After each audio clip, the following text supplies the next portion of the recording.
Jesus querido, eis-nos aqui uma vez mais, na confiança que temos na tua proteção, no enlevo de tua presença junto de nós, na expectativa de sempre recebermos as luzes com que banhas as nossas existências, as nossas mentes e corações, e neste exato momento, Jesus, em que te agradecemos pela bênção desta oportunidade no Instituto de Cultura Espírita do Brasil, ao te agradecermos, nós ainda te rogamos, multipliques as bênçãos por sobre todos os locais do mundo inteiro, em ambos os planos da existência, que trabalham no bem, inundando Jesus de conforto, misericórdia, paz, luz, esperança, fortalecimento para todos os irmãos que sofrem agora as consequências lamentáveis e cruéis de todos os tipos de guerra e de catástrofes naturais.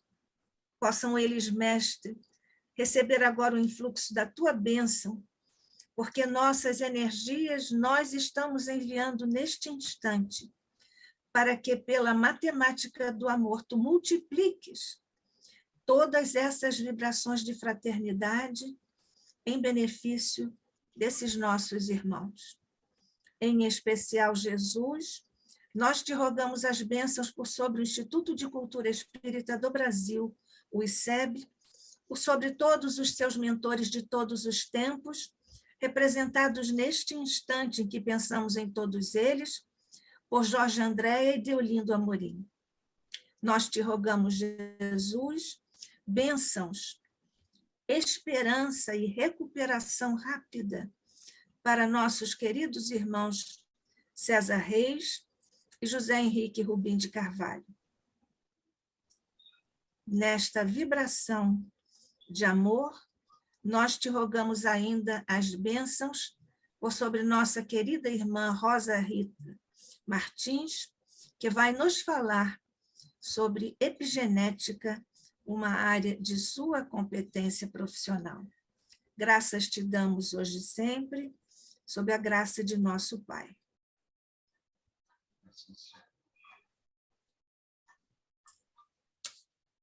Então, nós vamos começar, nós estamos hoje inaugurando o novo horário, que é experimental, reforçamos dizer isso, é um horário experimental, que foi tirado em reuniões com os expositores do ICEB e com a complementação nossa, quando não houve possibilidade de sermos atendidos nessas novas faixas de horário. Então, está aqui nossa Rosa Rita Martins, que é médica com especialidade em genética, doutora em genética pela Universidade Federal do Rio de Janeiro, e vai nos falar sobre epigenética e seu papel no bem-estar físico e espiritual. Obrigada, Rosa. Eu que agradeço a oportunidade de estar aqui com vocês, falando sobre um tema que, cada vez que eu preparo uma aula sobre isso, eu vejo que tem alguma coisa que eu ainda não sabia. Então, preparar, às vezes, uma palestra é uma boa maneira da gente ir se atualizando sobre o tema. Então, está aberto para vocês, não está? Está. Então, assim, meu tema, então, é epigenética e seu papel no bem-estar físico e espiritual. O que é o bem-estar? O bem-estar, no seu sentido mais amplo, de uma maneira ativa, é a própria definição de saúde segundo a Organização Mundial de Saúde, né? É o bem-estar no seu aspecto físico, o que inclui a minha saúde física, o meu aspecto, nosso aspecto social, como nós nos relacionamos com os nossos próximos, com os nossos familiares, como é a relação com o meio ambiente, o nosso aspecto mental E nos últimos 3 anos foi acrescentado à definição da saúde o bem-estar espiritual também. Então, o doutor Dilip Chopra foi um médico que estudou muito essa parte da relação individual, né, da pessoa no seu próprio bem-estar. E ele pega essa declaração da Organização Mundial de Saúde sobre esse aspecto físico, social, mental e espiritual, e ele fala que a saúde, na verdade, é o estado natural do homem, porque saúde é um conceito muito mais do que a ausência da doença ou da enfermidade, é o seu estado de perfeito bem-estar. E a essa definição, que a gente acrescenta o bem-estar espiritual, porque é uma condição na qual a pessoa experimenta em todos os momentos a alegria e a satisfação de viver, a sensação de plenitude, a consciência de estar em harmonia com o universo que o cerca. É quando o indivíduo ele toma consciência de que ele não está isolado na Terra, que não é ele e o seu grupo familiar, que ele faz parte de um todo e que para ele estar bem e para esse bem-estar ser continuado, é preciso que toda esse grupo, essa sociedade, esse planeta, na verdade, é preciso que tudo esteja bem. Por exemplo, eu acho que nesse momento não tem uma pessoa, né, pelo menos nas grandes cidades, onde tem mais telecomunicação, que esteja realmente se sentindo bem. Todos nós estamos com aquele pontinho de medo de como vai evoluir essa guerra da Ucrânia, né? Então, assim, o que a gente precisa tomar de consciência é que nenhum de nós está isolado na Terra. E todos nós fazemos parte de uma irmandade. E para que a gente evolua de um planeta de provas e expiações, um planeta de regeneração, é preciso que toda essa humanidade esteja no mesmo plano de evolução. Por isso que a gente saber que existe um foco de guerra, que não é uma guerrilha, que não é uma briga pessoal, que não é uma briga de gangues, não, é uma guerra onde há destruição e morte, isso realmente também nos afeta. Então, esse é o conceito que eu quero trazer agora e nas próximas palestras, é que, na realidade, nós temos que tomar consciência de que o todo está em tudo, né? E o tudo está em todos. E para progredir, para nos sentirmos bem, nós precisamos realmente que o resto da humanidade também esteja bem. Então, ele continua falando que se nós compreendermos a nossa verdadeira natureza, qual é a nossa verdadeira natureza, né? Se soubermos viver em harmonia com as leis naturais, com as leis divinas, a sensação de bem-estar, de entusiasmo pela vida e abundância material surgirão facilmente. Aí nós realmente poderemos ser felizes. Qual é a nossa verdadeira natureza? Né? O que nós somos? Eu gosto muito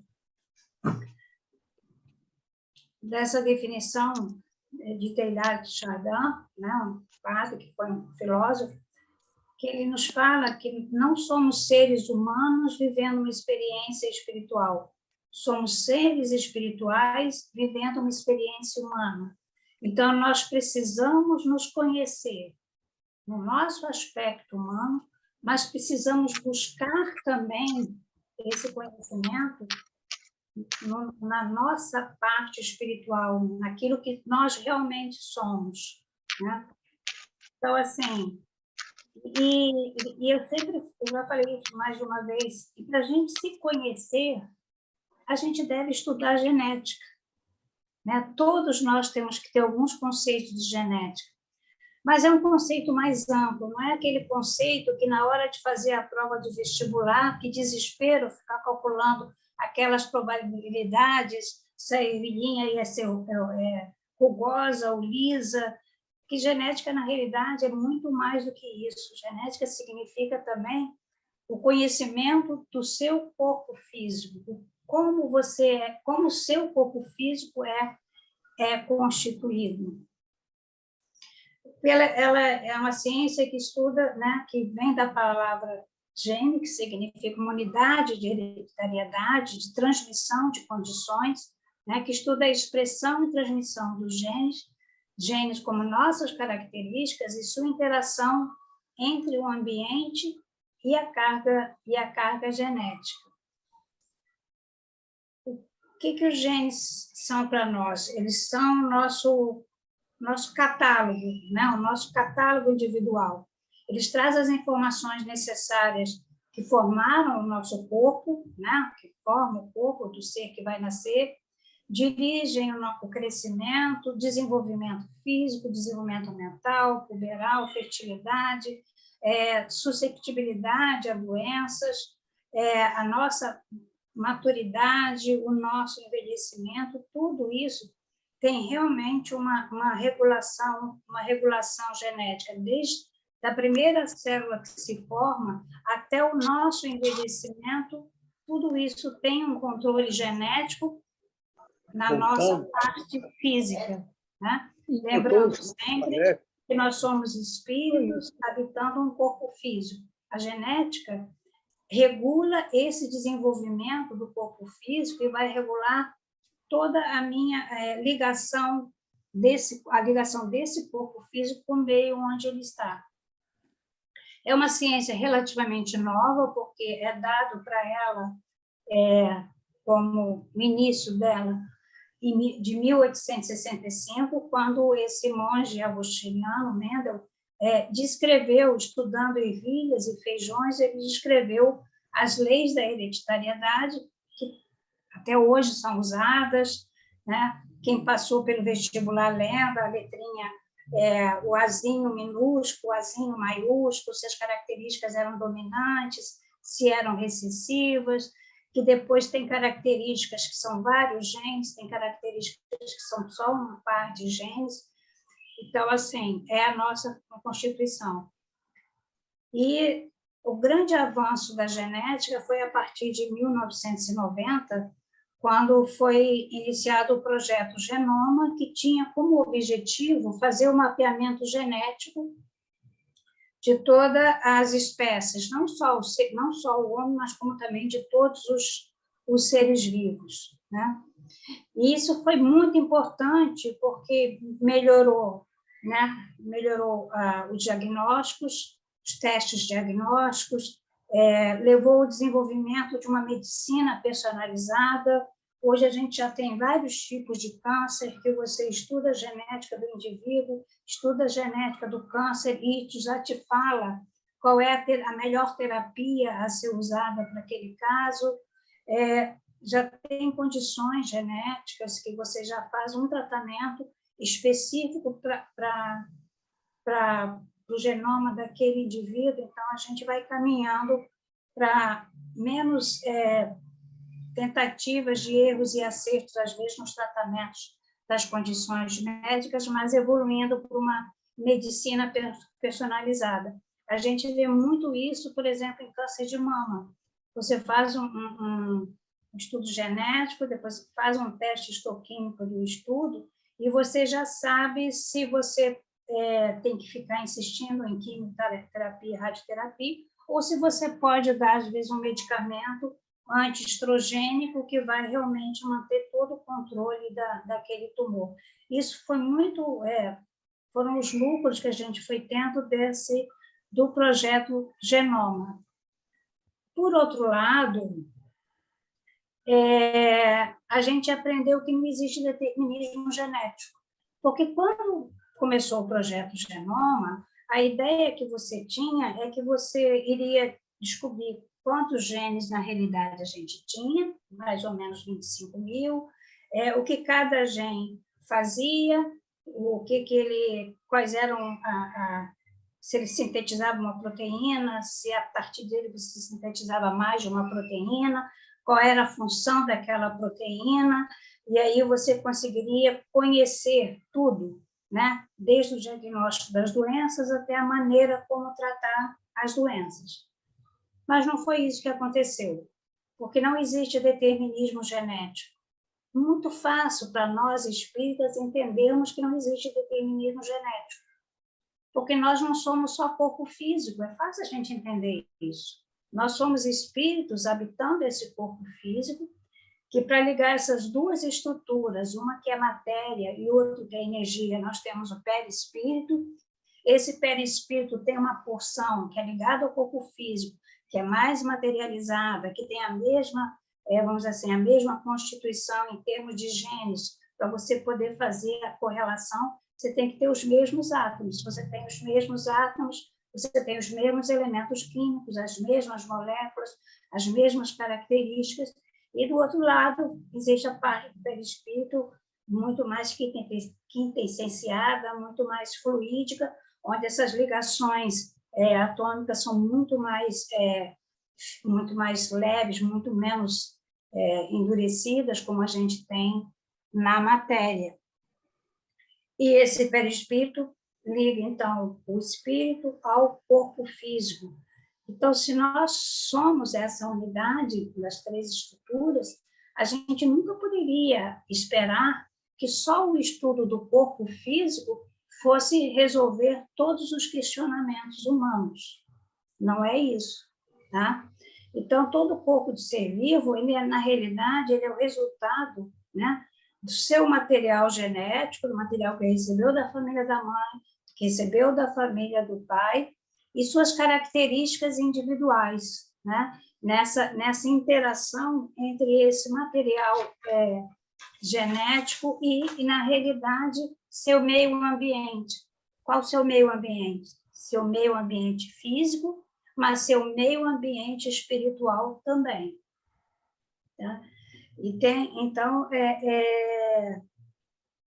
na verdade, o que aconteceu é que, quando em 2003 terminou o projeto Genoma, começou o projeto Epigenoma, porque a epigenética ela já era reconhecida. O que é a epigenética? O que está acima da genética, né? Então, a epigenética é a ciência que estuda a interação entre o genoma do indivíduo e os fatores ambientais, levando às mudanças intracelulares na expressão do material genético do organismo, sem mudar a constituição do DNA. Gente que você recebe, eles estão lá certinho. Mas você vai ter alterações físicas, clínicas, psicológicas, psiquiátricas, você vai ter alterações na expressão, na resposta a esse genoma, a esse material genético que você tem. Então, essa é a definição da epigenética. E o projeto Epigenoma, né? A epigenética, eu comparo mais ou menos com a evolução da física. A física era muito fixa, né? com muitas equações, e todas as equações deveriam ter você fazia uma pesquisa com várias equações que você esperava sempre um resultado. E, de repente, veio a física quântica, né? Para mostrar que o comportamento dos átomos ainda era muito desconhecido para os próprios físicos, né? A epigenética, na verdade, também está mostrando que os genes também ainda são muito desconhecidos. Muitos resultados dessa interação entre genoma e meio ambiente a gente está estudando agora. Então, se o projeto Genoma, que fazia toda a codificação gênica das proteínas que nós temos no nosso e em todos os seres vivos, tinha uma data para começar e terminar, o epigenoma ele não tem uma data para terminar, porque à medida que você vai evoluindo também no autoconhecimento individual, a ciência também vai evoluindo. Mas o conceito da epigenética surgiu em 1940, com esse biólogo, que era um embriologista, um geneticista e fisiologista, que já descrevia que havia uma interação em genes e ambientes, e que o ambiente poderia modificar o fenótipo de um indivíduo. Quer dizer, independente da carga genética, você poderia não ter o que você esperava em termos de desenvolvimento ou diferenciação, porque poderia haver uma mudança nessas características. Mas, assim, à medida que foi 1940, 1950, 1960, começou a se estudar os cromossomas humanos, depois você começou a estudar os genes, e realmente se criou aquela falsa ideia de que quando a gente conhecesse todos os genes na diferenciação de um corpo humano, no desencadeamento de doenças e características em geral, que aí a gente já saberia tudo. Então, a epigenética ficou um pouquinho esquecida e ressurgiu. Esqueci de botar o senhor aí. E ressurgiu, então, mais recente. Eu trouxe uns slides aqui, só para quem não relembrar, para relembrar, para depois a gente seguir. O que nós somos constituídos? De trilhões de células. Dentro de cada célula, a gente tem um núcleo. Dentro desse núcleo, a gente tem o nosso material genético, que está distribuído nos cromossomas. Cada cromossoma desses, quando fica assim bonitinho, que a gente estuda, na realidade, ele está só se preparando para se dividir. Você sabe que cada célula se divide certinho em 2, em 4, em 8, e vai assim sucessivamente. Então, assim, quando eles estão do jeito que a gente conhece, os cromossomas, que você tem 46 cromossomas na raça humana, na espécie humana, que você tem 23 da origem paterna, 23 da origem materna. Mas essa é só uma fase da divisão celular. Quando eles estão ativos, trabalhando, na verdade, que você tem uma dupla S de material genético, que é o DNA, né? Que tem todas aquelas sequenciazinha de bases nitrogenadas, timina, guanina, citosina, adenina, distribuídas no núcleo das nossas células. São 3 bilhões de pares dessas bases nitrogenadas, que parece uma salada de letrinhas, mas, na realidade, tudo isso é muito bem organizado. 1,5% desses 3 bilhões de pares de bases são que codificam as proteínas, né? São aquelas que fazem a síntese proteica, fazem as proteínas, que podem ser hormônios, que podem ser receptores celulares, membranas celulares, que fazem toda a diferenciação e organização do corpo físico. Quando essas letrinhas estão na sequência certa, quando não falta nem sobra, né, nem inverteu essa ordem, essa sequência, você forma as proteínas, unindo os aminoácidos, você tem um metabolismo celular normal, você tem um funcionamento normal do organismo. Quando você tem uma mutação genética, quer dizer, quando você muda uma basezinha dessas, em vez de uma guanina, ou você perde, ou você coloca uma citosina, uma adenina, essa sequência que está mudada, que está mutada, daí o nome de mutação, né? Você tem mutação quando você troca, quando você perde, ou quando você ganha bases extras. Aí você não tem mais a sequência certa, você vai fazer uma proteína errada, ou você não vai nem conseguir sintetizar a proteína. Então, você vai ter um comprometimento da função celular. Por exemplo, se essa sequência sintetizar uma molécula de insulina, você não vai ter mais a insulina trabalhando e o portador da mutação vai desenvolver um quadro de diabetes. Se você tem essa mutação, por exemplo, no hormônio de crescimento, na proteína, que vai ser o hormônio de crescimento, você não vai ter hormônio de crescimento, a criança vai ter baixa estatura. Então, sempre que se você tiver uma mutação, você vai ter alterações químicas e físicas nesse organismo. Então, esse projeto Genoma, iniciado em 1990, concluído em 2003, ele não respondeu a todas as perguntas sobre diferenças físicas, predisposição a doenças, quadros clínicos e respostas diferentes às terapias em geral para as mesmas condições clínicas. De tal maneira que um genoma normal não significa desenvolvimento físico e ou mental normais, mas também que a presença de uma mutação não significa expressão de patologia. Eu sei que tem muita gente oferecendo kits que você pode fazer o esfregaço de mucosa, e aí você faz seu genoma, e aí você recebe um laudo dizendo que você tem predisposição para várias condições, que você tem uma mutação de um gene do BRCA2, por exemplo, que dá câncer de mama. Só que isso não significa nada, nada. Uma mulher pode ter a mutação do BRCA2 e chegar aos 90 anos e nunca desenvolver um câncer. E, por outro lado, a maioria dos cânceres de mama, né, nas mulheres em geral, não são por mutação genética, são por outros fatores em que o meio ambiente passa a ter um fator preponderante. Então, a gente vê e a gente entende por que Emmanuel deu essa resposta. Em 1940, a pergunta que tem lá no Consolador é no item 85. A genética está submetida a leis puramente materiais? Olha a resposta.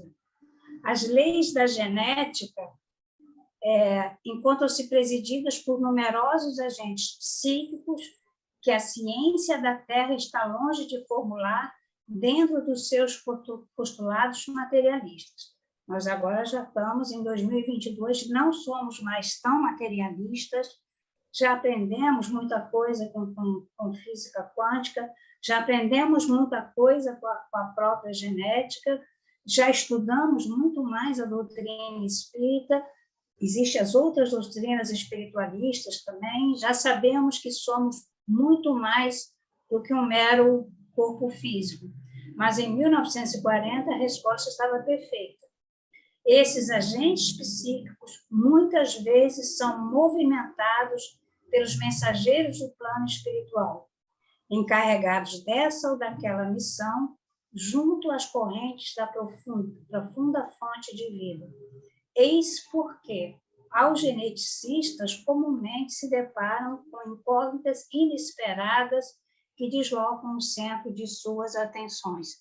Então, realmente, se a gente pensar ainda hoje, a gente, quando faz um aconselhamento genético de um casal, muitas vezes a gente tem que admitir, olha, eu não tenho resposta para isso, eu não posso te dar um risco, todo risco genético é empírico, né? Quando eu dou um risco para um casal ter uma criança com uma malformação congênita e digo para ele que o risco é 10%, na verdade, eu podia só ser mais otimista, chegar e dizer, ó, tem 90% de nunca mais ocorrer. Mas eu não tenho como garantir nada se eles vão cair no 10% ou se eles vão cair nos 90%. Então, essa a primeira vez que eu li essa resposta, eu fiquei chocada e disse, bom, o pior é que é verdade. O pior é que muitas vezes a gente tem que dizer que não sabe. Então, se o genoma não dá determinismo genético, quem faz o comando do funcionamento do organismo dos seres vivos? Qual a resposta que vocês dariam? Né? Quem que nos comanda, então? Porque a gente já sabe que você pode ter toda essa parte normal, mas quando chega na função celular, ela pode não ser normal.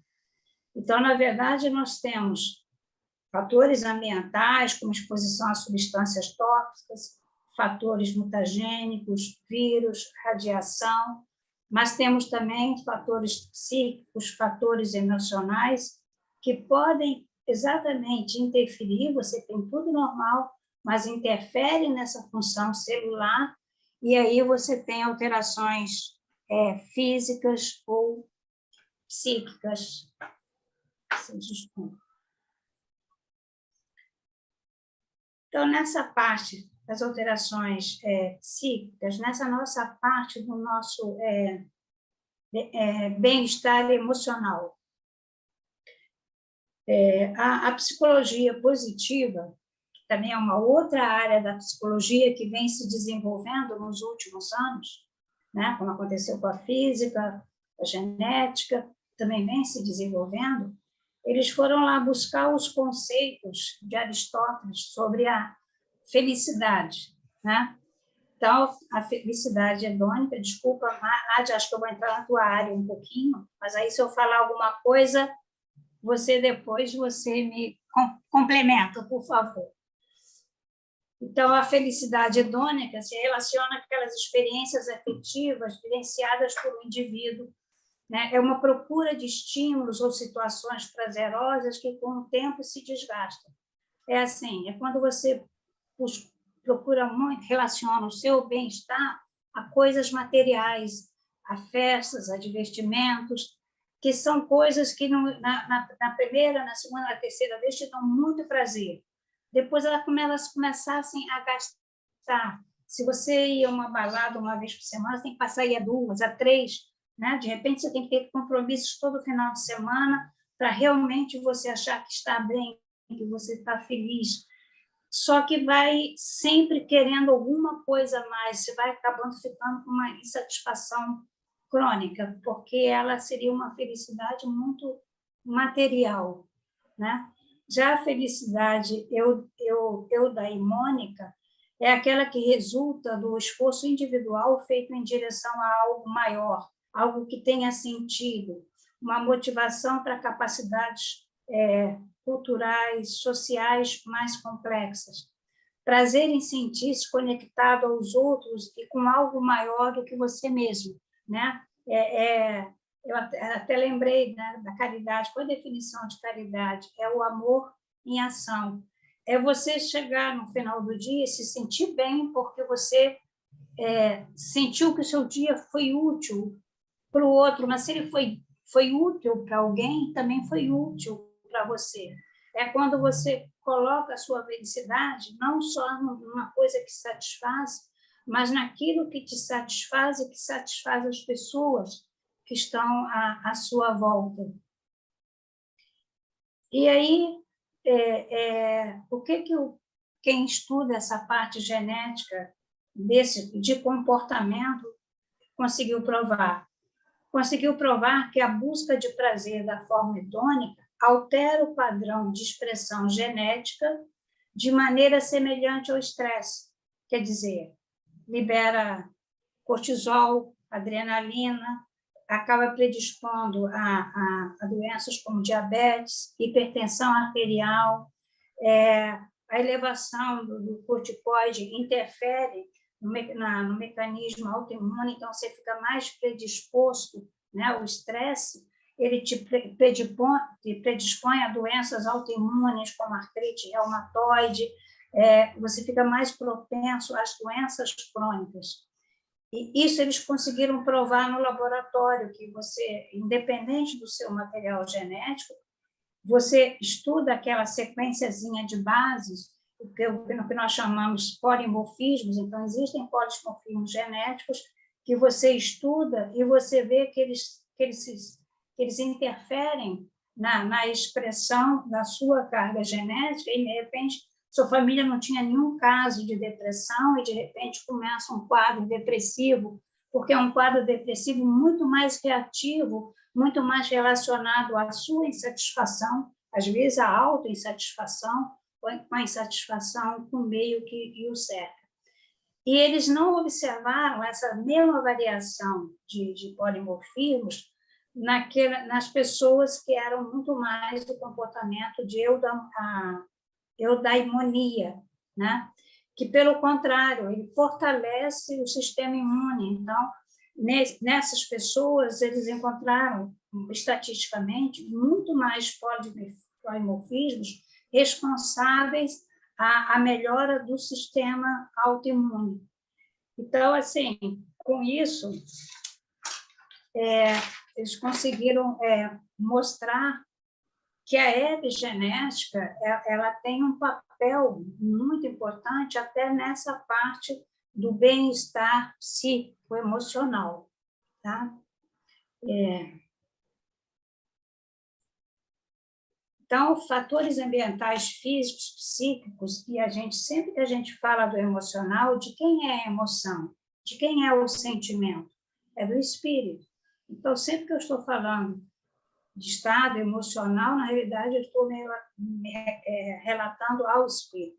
Então, fatores ambientais, físicos e psicoespirituais podem interferir no desenvolvimento e funcionamento do organismo em qualquer época da vida, desde a gestação ao último dia de vida na Terra.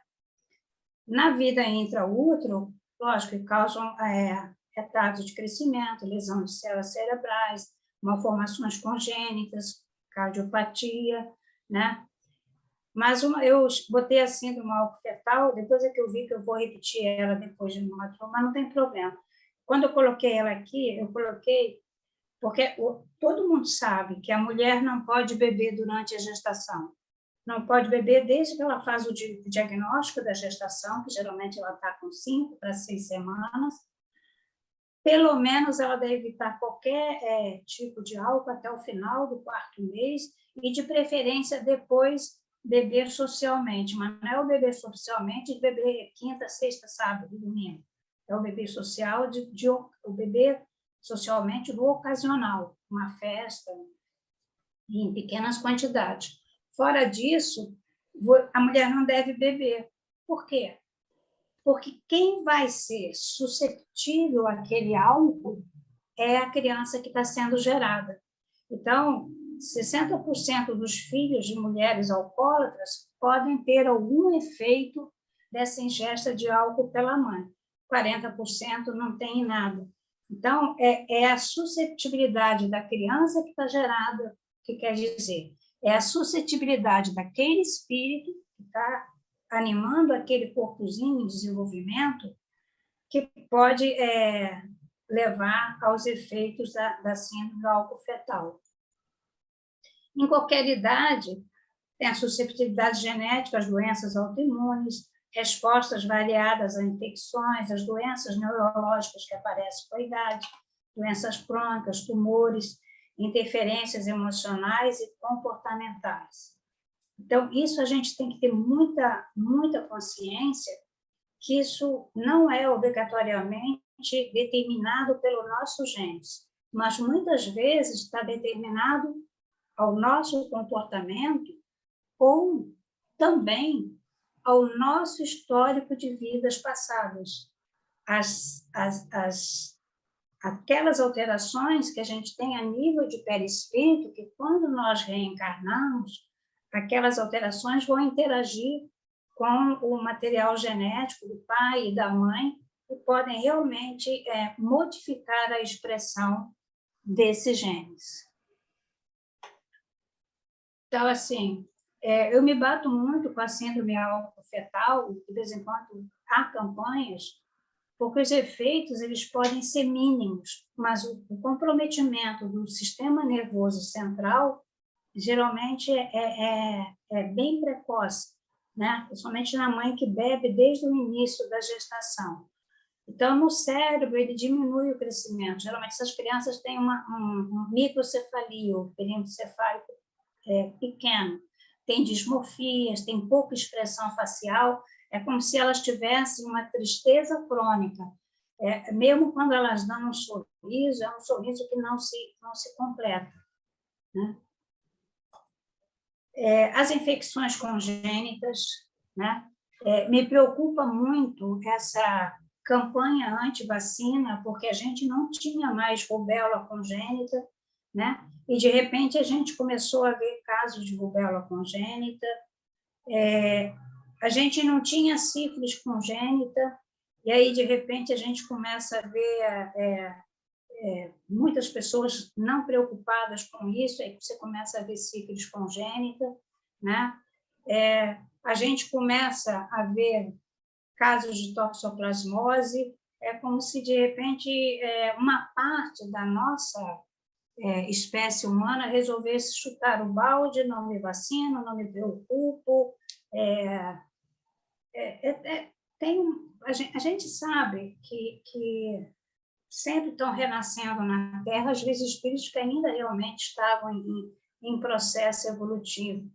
Mas, às vezes, dá a sensação que a gente dá uma brecada no nosso processo evolutivo e é como se a gente retrocedesse, porque eu não consigo entender. Você chega para a mãe e diz, não coma carne crua, porque a carne crua tem risco de toxoplasmose congênita. Aí você vai num churrasco, você vê aquela carne que vem sangrando, eu não consigo entender isso, né? Eu gosto, não vai me acontecer nada. Não, na mãe não vai acontecer nada, só se ela pegar também a toxoplasmose, mas pode acontecer na criança que está sendo gerada. Essa nossa responsabilidade individual ela é muito importante e, às vezes, também ela é muito esquecida. Então, assim, eu esqueci de uma partezinha aqui. Na verdade, assim, a gente até já conhecia isso, né? Até esse material é antigo. O que a gente não conhecia eram os mecanismos como isso acontecia. Mas eu não vou dar aula de genética para vocês, até porque esse assunto, até eu, às vezes, tenho dúvidas. Mas, assim, hoje a gente não conhecia os mecanismos. Hoje, esses mecanismos, pelo menos a grande maioria deles é reconhecido, né? Você pode ter tudo normal, mas a célula ela não tem, os receptores para aquela proteína não funcionam. Então, você tem uma interferência na expressão do gene, porque a proteína não consegue ter a sua atividade normal. Você pode ter mudanças quando o DNA ele se desespiraliza para ele poder trabalhar quando ele tá sintetizando, está deixando o RNA ir lá, copiar os genes e vem sintetizar as proteínas dentro do citoplasma. Mas quando ele precisa ficar fechadinho, bonitinho, como a gente aprende a ver o cromossoma, ele tem essas proteínas estonas que elas empacotam o DNA para ele ficar pequenininho, caber dentro do núcleo, se organizar e poder fazer a divisão celular.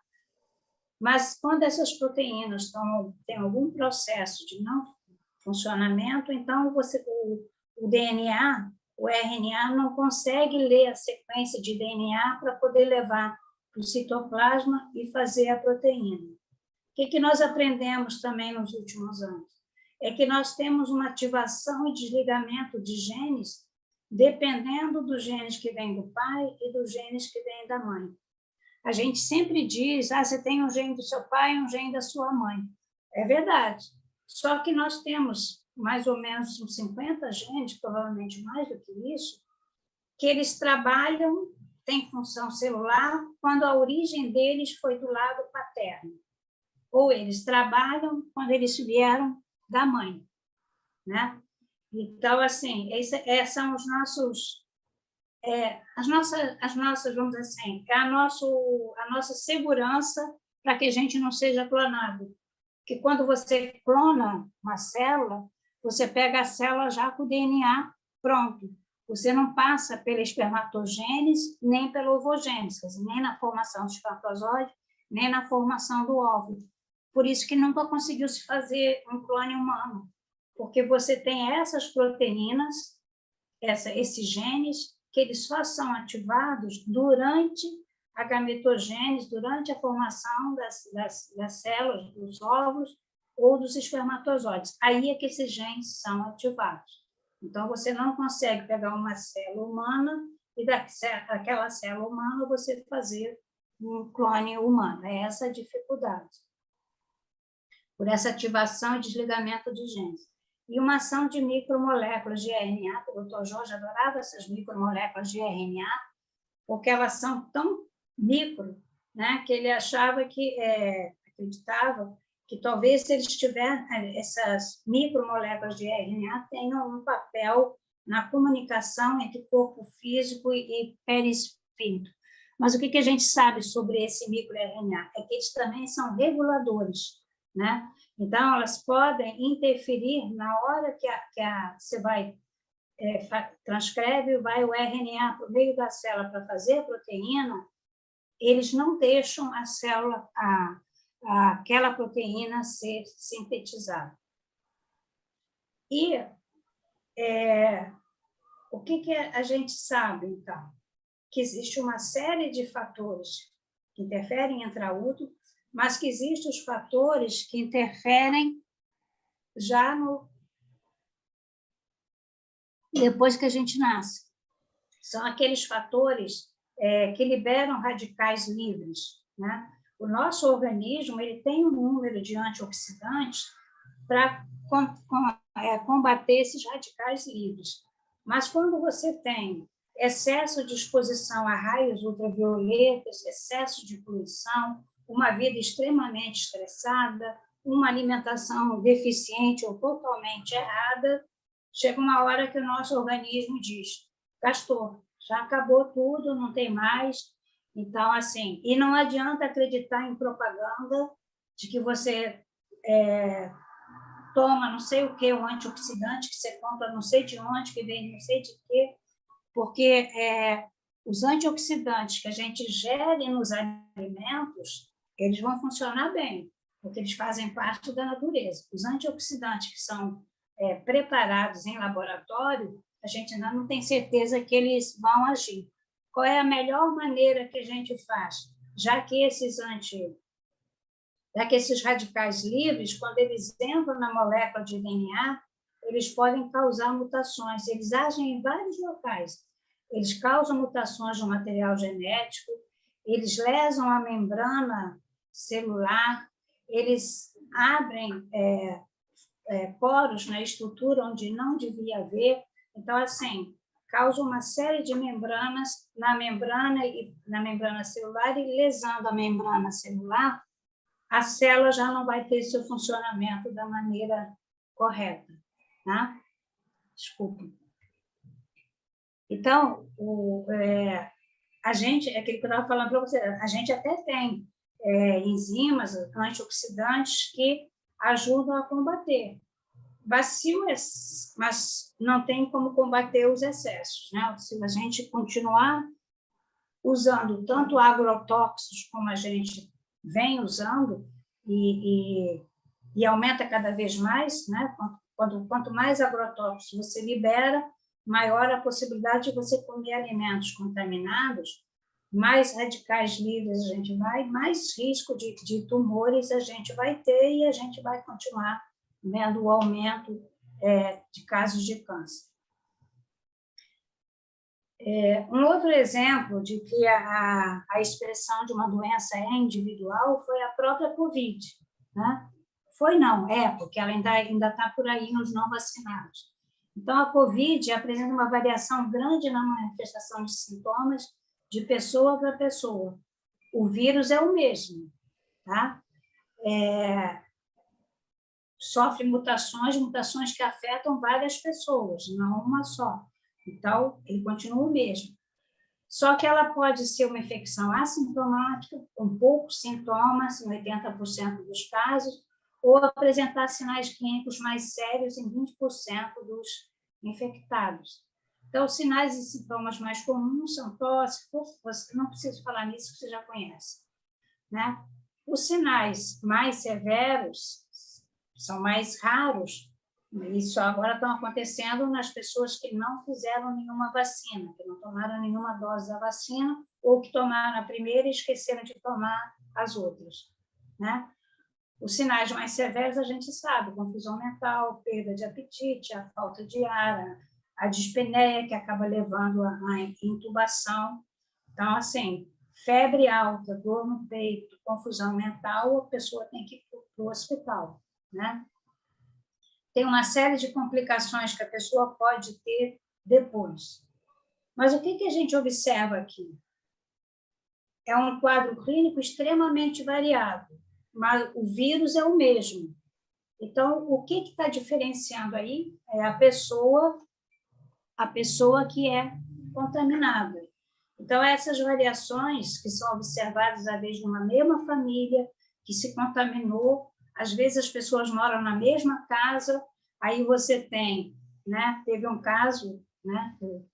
Umas pessoas que eu conheço, que todo mundo pegou, a única pessoa que não pegou foi o idoso da casa, foi exatamente o oposto. O filho morreu, né? Acabou tendo uma forma grave e morreu. As outras pessoas que moravam na mesma casa, tiveram quadros variados, e o idoso não teve nenhum sintoma. Então, assim, o que a gente vê aqui? É uma susceptibilidade genética? Provavelmente não. Está muito mais relacionado a uma suscetibilidade espiritual. Está muito mais, talvez, ligado à própria programação de vida, né, daquela pessoa.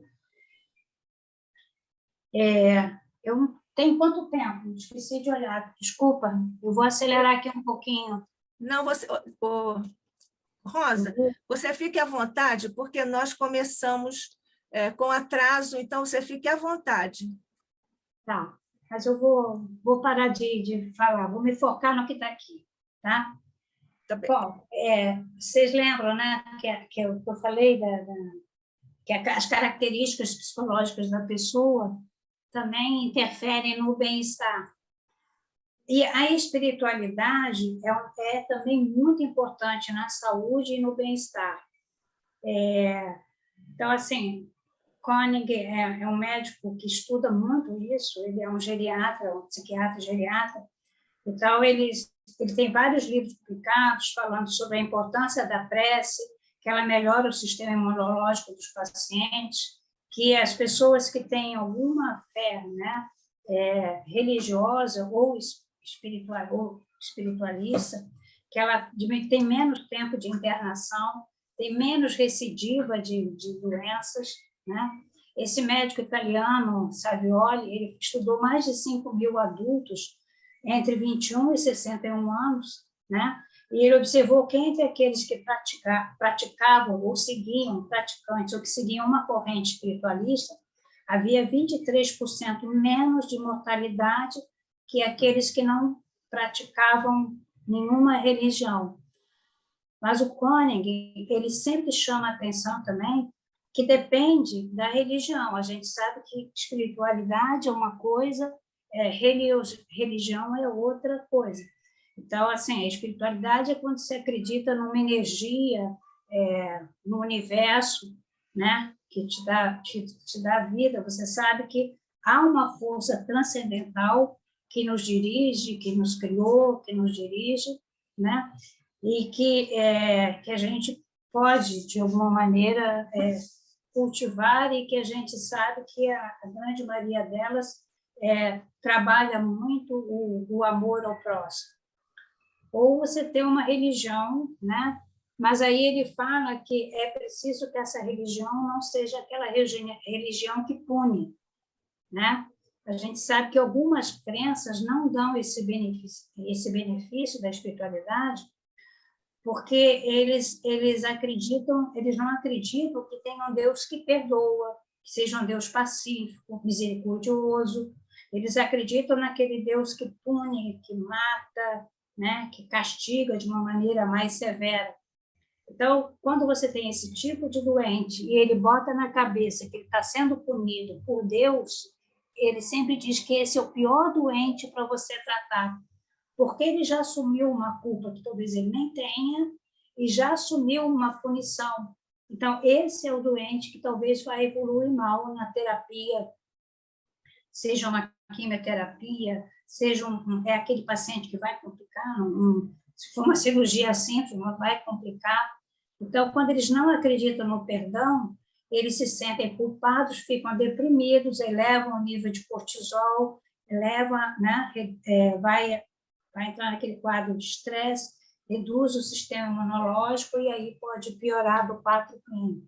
Então, ele chama muita atenção que é preciso que seja uma religião que, em princípio, seja baseada no amor ao próximo, na resiliência, né? Na capacidade individual de vencer dificuldades. Então, assim, o que o Projeto Genoma não nos permitiu compreender?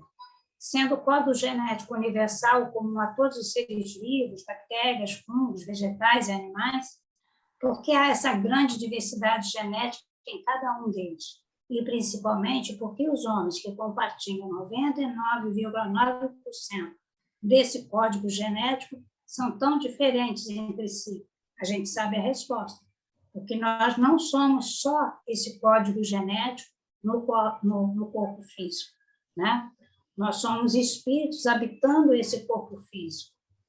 Então, na Gênese, a gente lê que a matéria tem uma vitalidade independente do espírito, e o espírito tem uma vitalidade independente da matéria. Portanto, evidente se torna que essa dupla vitalidade repousa em dois princípios diferentes. Repousa no corpo físico, repousa no corpo espiritual e no espírito. Então, a gente pode dizer, e o Dr. Jorge André defendia isso, que nós temos uma genética física, né, que os genes são transmitidos pelos pais, traz as informações necessárias para formar um novo corpo físico, do espírito reencarnante, mas nós temos uma genética espiritual também. São aquelas informações do perispírito que interagem com os genes biológicos, os modificam para moldar o corpo físico às necessidades reencarnatórias.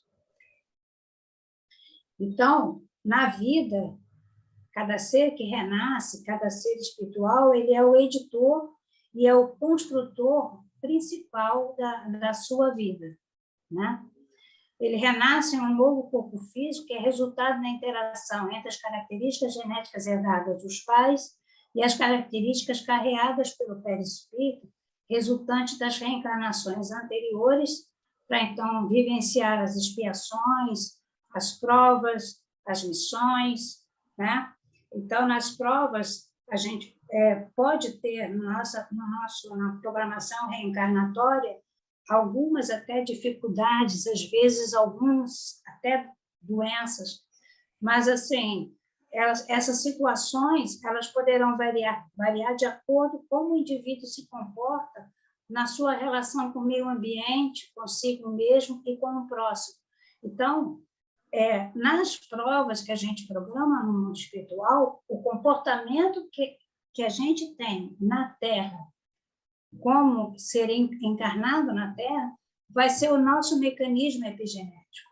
Ele pode atenuar essas provas, pode agravar essas provas, mas esse mecanismo epigenético que pode interferir na expressão de uma carga genética que era para ter só resposta normal e de repente você tem condições que você não esperava que a pessoa tivesse aquele quadro clínico, na verdade, o mecanismo epigenético está no próprio perispírito, nas informações que ele trouxe de outras vidas.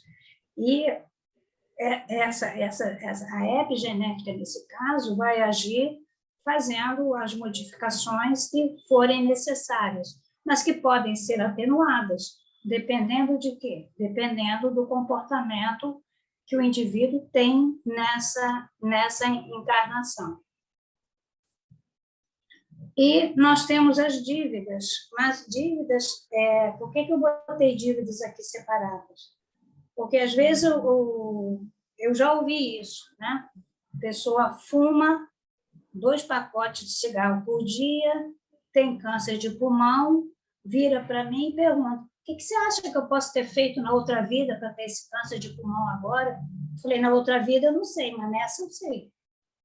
Nessa está relacionado ao cigarro, né? Você vai fumando, você vai vai agir como um fator ambiental, fator epigenético, que vai lesar as células, né? No iniciozinho, aquele tumorzinho no início, o organismo tenta reagir, né? A gente tem sistemas de reparo do DNA para tentar consertar aquilo, mas chega uma hora que acaba o sistema de reparo e o tumor se instala, né? Então, assim, às vezes a gente fica procurando motivo para as outras vidas porque você ainda não parou e não avaliou a própria vida. Então, tudo que eu faço nessa vida é um intercâmbio contínuo de informações entre o perispírito e as células físicas, né? Autoagressões ao corpo físico, cigarro, bebida, dando cirrose hepática, agressões ao próximo e ao meio ambiente, vírus psicológicos como raiva, ódio, rancor, egoísmo, vaidade, tudo isso acaba deixando registro dentro do nosso perispírito, né?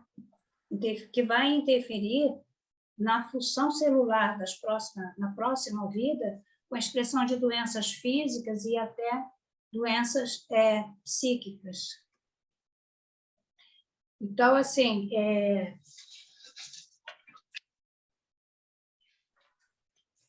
não consigo ler aqui porque está... Então, na vida na Terra, cada ser... aquela frase que estava repetida. É o editor e o construtor principal da sua vida, porque o espírito, através do perispírito, né, ele faz as mudanças, as modificações que são necessárias para resgatar ou para, vamos dizer assim, para consertar, entre aspas, esse próprio perispírito, né? A gente sabe que muitas vezes, como dizia Emmanuel, a doença não é um problema. Muitas vezes a doença é a solução para que aquele espírito recupere as lesões perispirituais que ele tinha, para que numa próxima encarnação ele possa seguir seu processo evolutivo. Então, Joana, no Momentos Enriquecedores, ela nos fala que é forçoso reconhecer-se que o ser atual é um somatório de experiências próximas e remotas, tanto que constituem fatores degenerativos os conflitos próximos da atual encarnação, quanto os transatos das existências pretéritas. Examinado desse ponto de vista, compreender-se-á a gama larga de fatores predisponentes como preponderantes para o estabelecimento da enfermidade, da saúde e do bem-estar. Então, assim, as dívidas que são adquiridas, que a gente lembra que lá no Evangelho segundo o Espiritismo, capítulo 17, o item 12, o Espírito Jorge nos fala da necessidade de cuidar do corpo, que, segundo as alternativas de saúde e enfermidade, influem de maneira muito importante sobre a alma, que cumpre se considere cativa da carne, para que essa prisioneira viva, se expande e chegue mesmo a conceber as ilusões da liberdade, tem de estar o corpo são, disposto e forte. Então, é de nossa responsabilidade cuidar do corpo físico, é de nossa responsabilidade saber o que devo fazer para manter meu corpo saudável, para que eu, como encarnada, não interfira nesse desenvolvimento. Então, assim, nós temos uma série de fatores ambientais que agem como mecanismos epigenéticos agora e que nós devemos evitar ou tentar minimizar. A poluição, a radiação solar, a alimentação errada, cigarro, o álcool e os disruptores endócrinos. Então, assim, poluição, a gente está falando o quê? Dos poluentes e dos agentes mutagênicos, né? Poluentes, a gente sabe o que é as substâncias que contaminam os alimentos, contaminam o meio, os que contaminam o ar que a gente respira. Então, assim, os agentes mutagênicos são substâncias químicas e radiações que aumentam a possibilidade de você mudar as letrinhas, aquelas bases, né, nitrogenadas, você muda as letrinhas e aí você tem mutações genéticas, e aí você tem lesão das células. Então, assim, os poluentes e os agentes mutagênicos são de nossa responsabilidade. Se a gente sabe que estão importando mais agrotóxicos, que são lesivos, que foram, inclusive, proibidos em outro país, e a gente não faz nada para evitar que eles sejam usados, nós somos corresponsáveis pelas lesões que todos nós vamos ter por isso. Tá? Então, assim, essas mutações, essas lesões, às vezes diretas, dão lesão celular, dão evolução para doenças autoimunes, para o câncer, podem acelerar o envelhecimento. Aliás, uma das coisas que causa muito envelhecimento é o cigarro.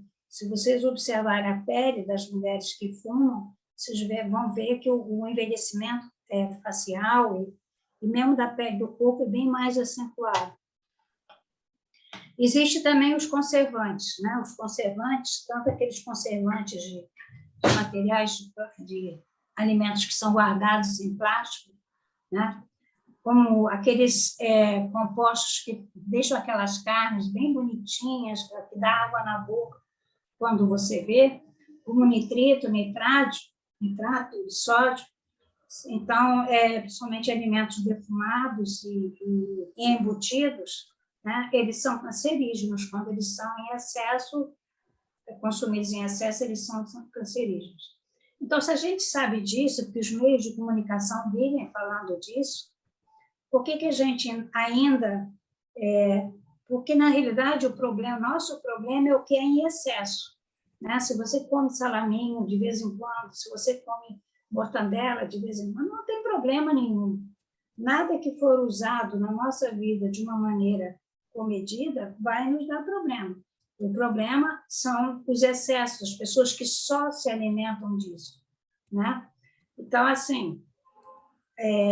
Por quê? Porque a gente ainda não tem uma inteligência emocional que nos previna contra os vícios, ainda estamos naquela fase de querer mais do que dar satisfação do que propriamente buscar um bem-estar mais sensato, ou ainda somos potencialmente suicidas, né?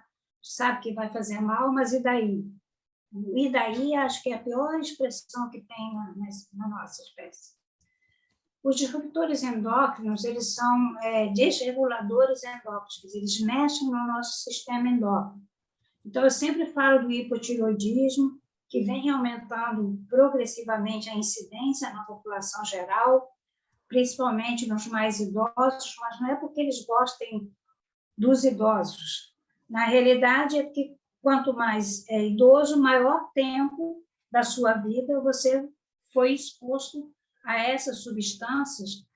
Os disruptores são principalmente agrotóxicos, que têm uma molécula muito parecida com o TSH, que é o hormônio que comanda a função da tireoide. Como eles têm uma aparência muito semelhante, eles ocupam o receptor, onde devia entrar a molécula do TSH para fazer a tireoide entra o disruptor endócrino, e aí a pessoa acaba desenvolvendo um hipotireoidismo. Então, antes de encerrar, eu queria falar que eu fiquei falando muito sobre doenças, patologias, dá aquela impressão que a epigenética só teria um resultado ruim. Não, a epigenética, pelo contrário, se a gente aprender, né, e se autorrespeitar, principalmente, ela pode nos trazer muitas coisas de boa. Então, como nós estamos em março, e dia 21 de março é o Dia Internacional da Síndrome de Down, eu acho que a síndrome de Down é um exemplo como o comportamento pode modificar a evolução de uma doença. Então, se essas crianças, na década de 60 e de 70, ainda eram internadas em instituição, afastadas do convívio familiar ou escondidas pela família, né? Atualmente, não. Desde a década de 80, essas crianças vêm progressivamente sendo incluídas, né, no nosso dia a dia, passaram a frequentar as escolas normais. Elas precisam de reforço escolar? Precisam. Mas eu tenho criança com 6, 7 anos que está alfabetizada e que está longe de ser a aluna com mais dificuldade na escola, porque, na realidade, se trocou a exclusão pela inclusão. E elas passaram, e quanto mais os portadores de síndrome de Down foram sendo aceitos pela sociedade, nos esportes, nos empregos, né? Lhes permitindo, às vezes, até constituir família, quanto mais se mudou a posição da sociedade em relação a eles, melhor eles vêm evoluindo. Só que a patologia genética é a mesma. Eles têm trissomia do cromossoma 21, 47 cromossomas em vez de 46. Mas uma grande evolução no comportamento da sociedade perante a síndrome levou a uma melhora do aprendizado e da integração social, quando eles passaram a ser bem aceitos no núcleo familiar e na vida social. Então, essa é uma ação epigenética do amor. Passaram a ser amados, inseridos na família e na sociedade, eles passaram a responder com maior desenvolvimento. Então, os meus objetivos nessa palestra é compreender por que alimentação saudável, rica em vitaminas e sais minerais, o mais livre possível de radicais livres e substâncias tóxicas, retarda o envelhecimento celular e sua consequente perda de função.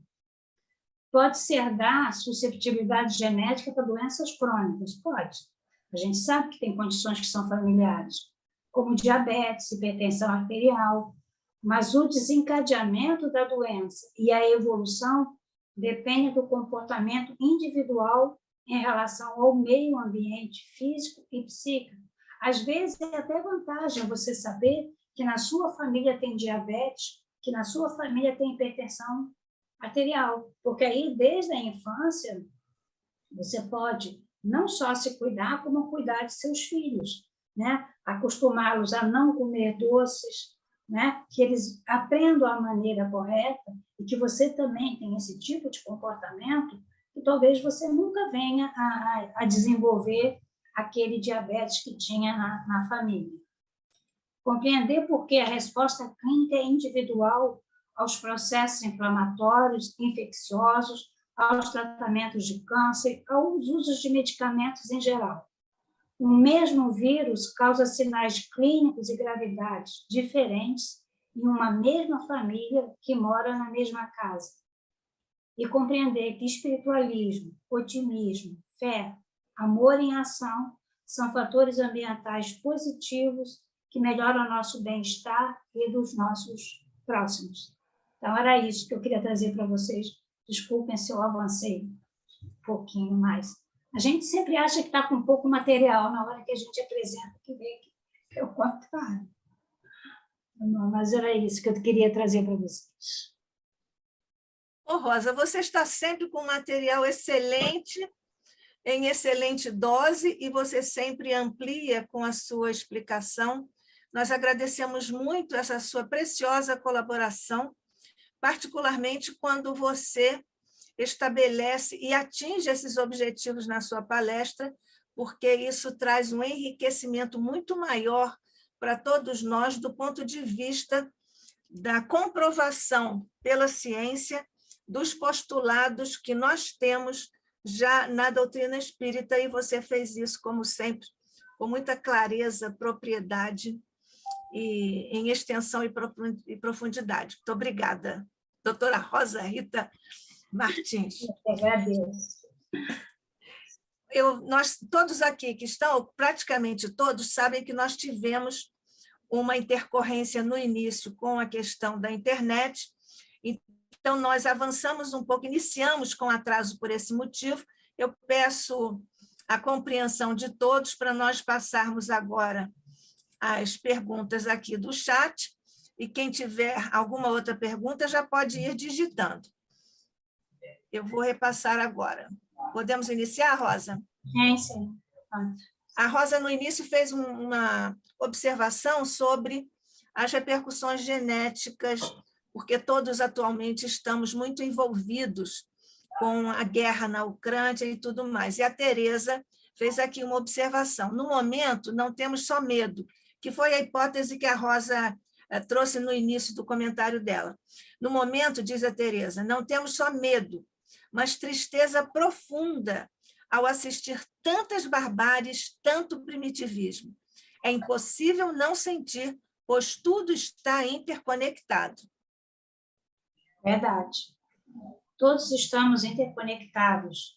E a gente achar que um drama que você assiste, uma família que é separada por causa da guerra, aquela cena que eles mostraram, que tem mostrado a família fugindo e sendo atacada, morrendo, quando estava, né, buscando um lugar seguro, isso mexe muito, eu acho, até com as próprias culpas que a gente às vezes traz por até não se posicionar muitas vezes, por essa tendência que a gente tem, às vezes, de ser passivo, né? De deixar as coisas, de deixa a vida me levar, vamos deixando, e aí, de repente, você é surpreendido por esse tipo de guerra que você achou que nós não veríamos mais.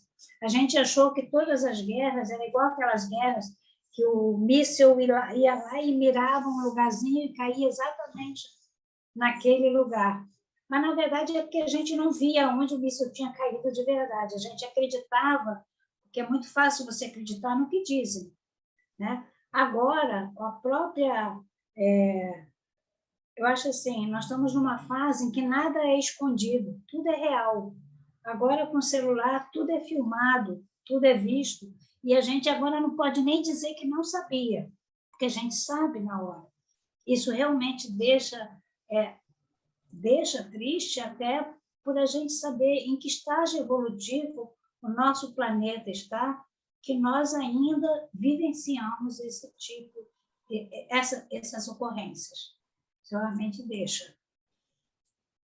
Rosa, esse comodismo a que você se refere nos faz pensar muito, tanto do ponto de vista individual, que foi o que você agora comentou, mas também do ponto de vista coletivo, como grupos ou como sociedades, e até como nações, e como organizações internacionais, porque dizem os especialistas que essa questão da Ucrânia repete a dinâmica processualística da Crimeia, da Síria. Não é? São estratégias primitivas, cruéis, perversas, que se repetem e que nós fingimos que não vimos. E todo mundo já tinha televisão, já tinha internet, agora nós temos muito mais ampliados esses recursos, mas na época nós já tínhamos isso tudo. Nós vimos a Síria ser depredada. A Síria hoje é um monte de ruínas, não é isso? E do ponto de vista da Crimeia, foi a mesma estratégia. A mesma estratégia, acho que também no Cazaquistão. Mas, enfim, é uma questão bastante dolorosa. Estamos avisados de que haveria ranger de dentes, mas nós estamos muito sensibilizados com o ranger de tantas garras, né? É verdade. Então, passamos para o seguinte. O Paulo de Felipe diz, doutora Rosa, cada célula é um ser espiritual singular?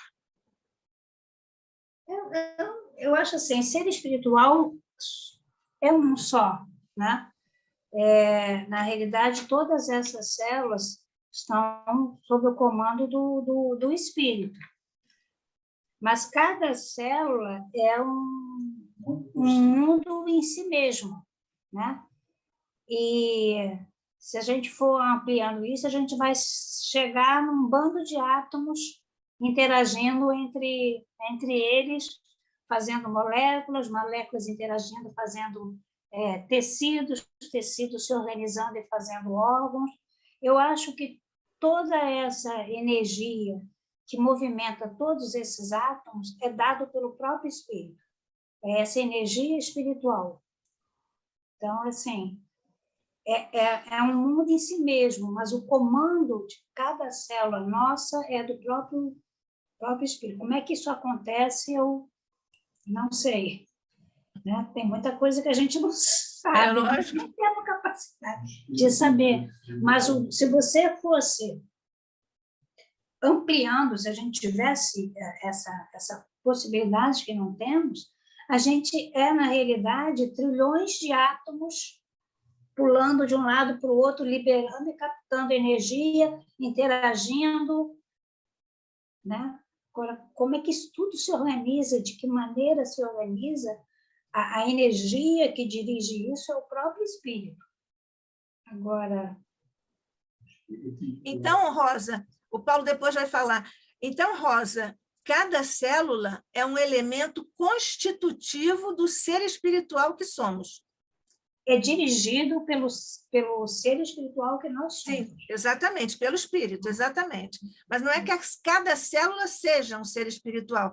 É um elemento, é como está aqui. Cada célula é um ser espiritual singular. Não, o que entendemos é cada célula é um elemento constitutivo do ser espiritual imortal que somos. Somos nós que estamos dirigindo esses trilhões de átomos que estão aqui interagindo, liberando energia, captando energia. E assim, essa é tão importante que, se você estudar geneticamente, todas as células de uma pessoa são iguais. Só que, assim, é tudo tão organizado e tão complexo que a célula da pele, eu falei daquela de inativação, ativação e inativação de genes, a célula da pele só tem ativos os genes para a função celular da pele, né? A célula do coração inativa as células da pele, inativa todas as outras células, não, inativa os genes responsáveis pelo trabalho da pele e só deixa ativos os genes responsáveis pelas fibras cardíacas, né? Então, você vê que existe um comando para isso tudo, não vários comandozinhos, né? Então, assim, esse comando vem do espírito, mas, assim, é tudo tão diferenciado que você não pode usar uma célula de rim para fazer transplante para uma célula cardíaca, não vai funcionar, porque a célula de rim, ela só ativa os genes que ela precisa para trabalhar no rim. Isso. Ô, Paulo, você me dá só uma licencinha aqui, porque é um desdobramento de uma frasezinha que a Rosa acabou de dizer. Você disse que todas as células são iguais. Sim. O caso, como é que geneticamente, ou epigeneticamente, mas eu acho que é geneticamente, se explica a condição de gêmeos? Que eu conheço um caso de uma cirurgiã que fez a cirurgia em duas criancinhas bem recém-nascidas, e aí ela disse assim para a jovem mãe, disse: mamãe, as suas filhas são iguaizinhas por fora e por dentro. Geneticamente, como é que isso se dá? Se elas são univitelinas, se elas foram um embrião que se dividiu em dois, a gente pode dizer 100% não é exagero você dizer que é 100%, porque as mutações acontecem, né?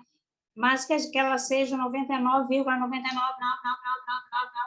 semelhantes. Se você teve um embrião que dividiu em dois, geneticamente as células são iguais, tá? Com uma possibilidade 0,0001 de mutação das células.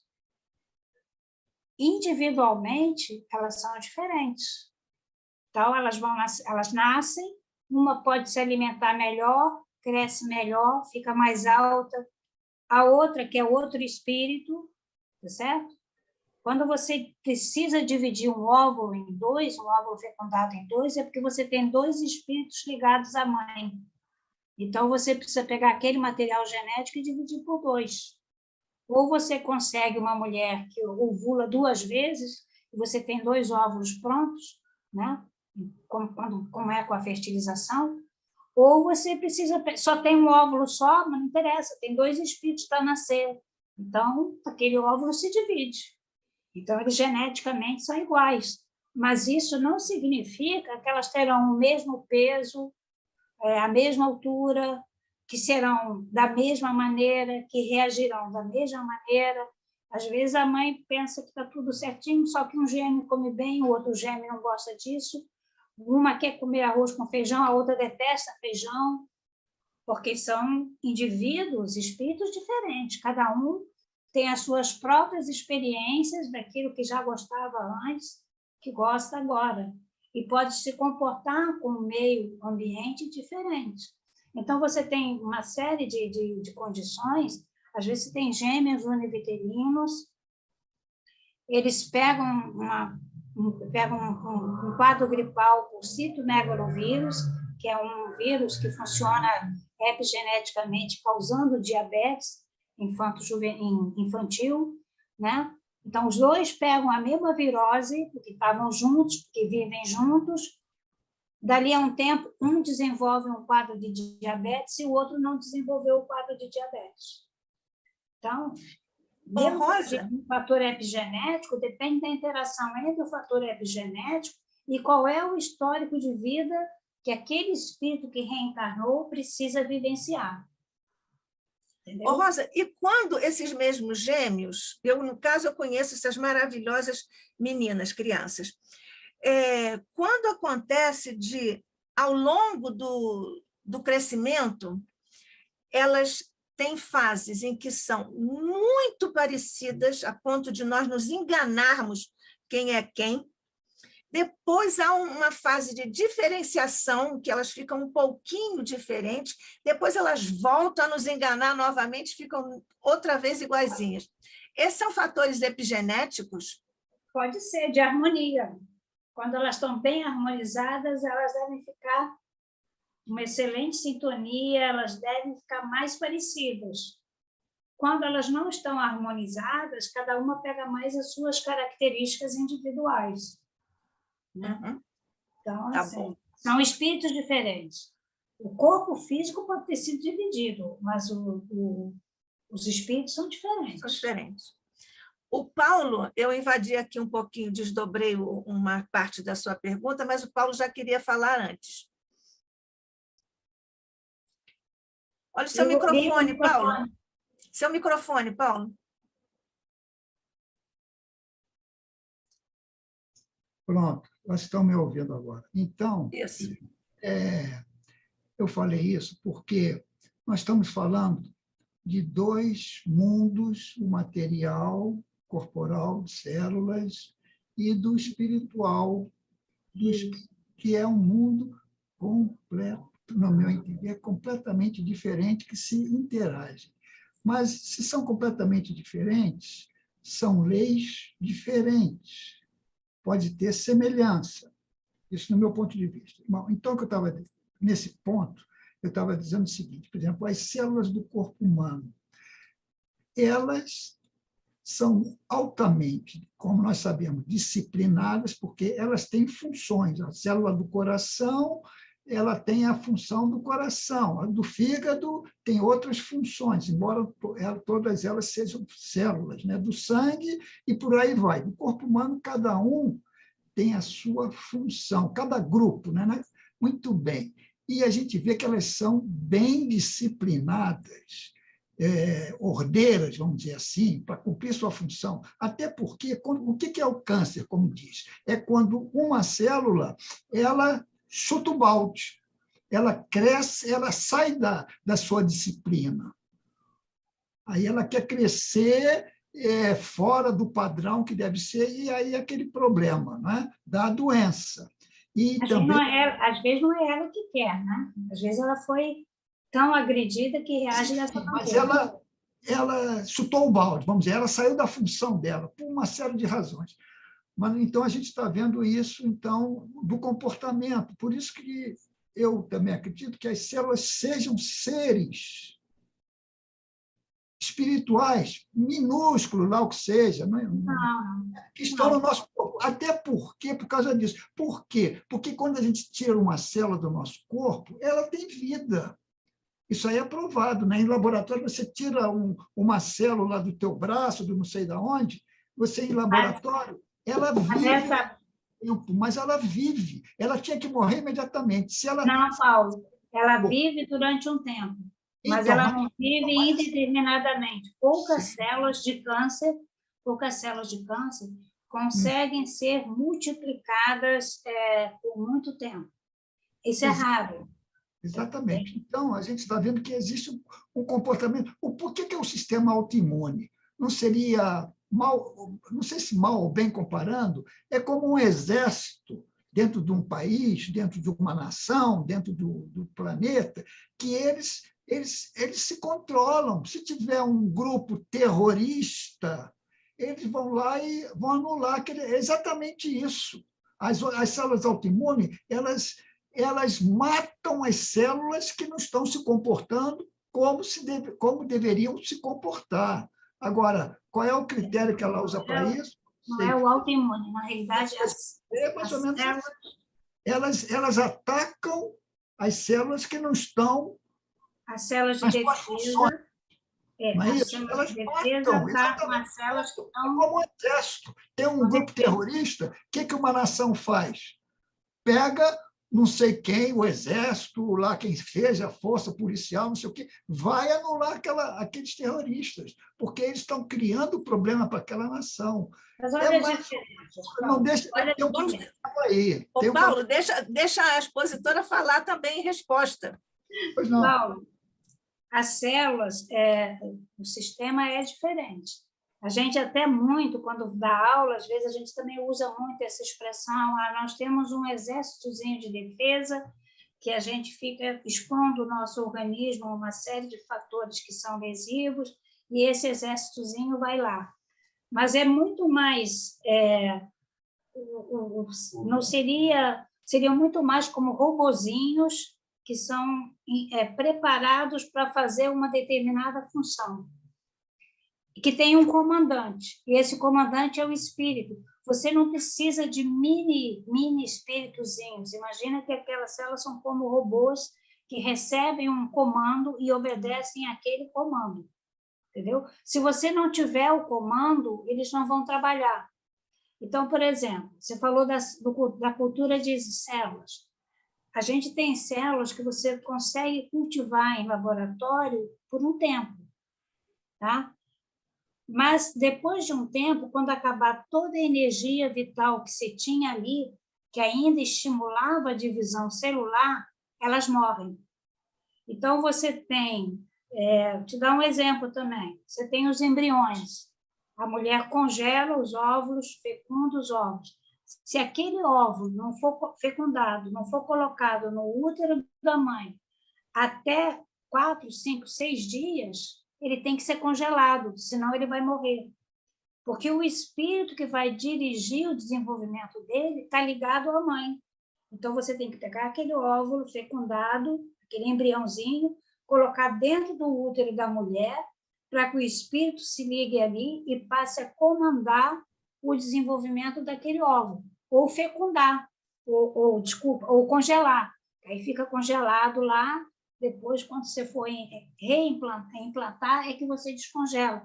Então, não tem como uma cultura de células se tornar eterna. Você tem 2 ou 3 culturas de células tumorais que se tornaram culturas até famosas por ficarem se replicando muito, mas isso é uma raridade.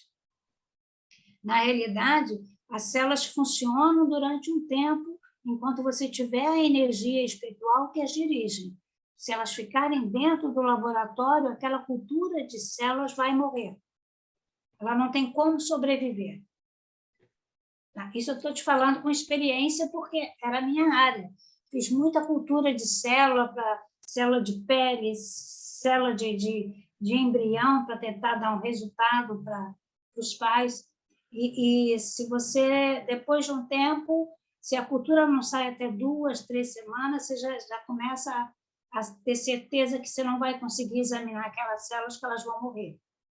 Entendeu? Então, assim, por isso que eu digo que o comando é do espírito. Elas são como os robozinhos ou soldazinhos que sabem exatamente o que tem que fazer, mas que são dirigidas para isso. Exatamente. Inclusive, nesse sentido, é bom que a gente saiba, quando a pessoa está deprimida, está querendo morrer, como acontece, o que acontece? Qual é o comando que as nossas células estão recebendo? O nosso chefe ou o nosso espírito não quer mais viver, cara. Então, aí eles entram em parafuso, como a gente diz. Porque como é que ele não quer mais viver? Então, o que eu estou fazendo aqui?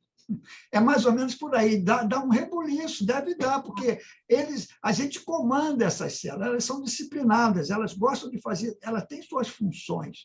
Se a gente não quer mais viver, ela vai dizer, então acabou, acabou a vida. E é que Rosa, Por isso que as Rosa. pessoas depressivas respondem menos aos tratamentos. Qualquer tratamento que seja, a depressão interfere na resposta. Até um simples antibiótico, às vezes, interfere. Uma infecção que podia resolver em 5, 6 dias, às vezes você tem que passar um antibiótico por um mês. Isso que você falou está certo, exatamente isso, Paulo. Rosa, a pergunta seguinte também é do Paulo, e ele pergunta: podemos afirmar que o espírito comanda todo o conjunto de células que formam o corpo humano? Isso já foi mais do que confirmado aqui, não é isso? Aí agora é uma pergunta minha. Há alguma explicação epigenética, Rosa, no caso da dona Gilda Andréia, após ser reatada a condição para a gestação? Para quem está aqui e não conhece a história, a Rosa pode falar, respondendo e já contando a história da surpreendente gestação da dona Gildinha, que o Jorge André dizia: ô Gilda, Gildinha. Na verdade, ela tinha feito uma laqueadura tubária, isso é raro, mas às vezes acontece, e como ela já tinha tido 7 gestações e ela tinha um problema respiratório muito grave, e até pelo número de gestações, era totalmente contraindicado que ela engravidasse mais. Então, e pelo próprio problema dela de saúde, ela não podia tomar pílula, pelos próprios problemas que ela tinha. A Gilda tinha só 1/3 de pulmão, né? Ela tinha uma doença enfisematosa e realmente era muito difícil para ela. Então, eles cortaram bem as trompas. E o Jorge André assistiu, né? Não foi só uma laqueadura, dar um pontinho, não. Cortaram as trompas. Então, e o Jorge André assistiu, né, Rosa? Assistiu. Ele assistiu.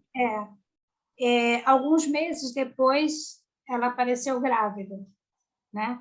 O espermatozoide conseguiu fazer lá um circuito, abrir um circuito. Provavelmente aquilo foi um trabalho de alguns meses, não foi uma vez, né?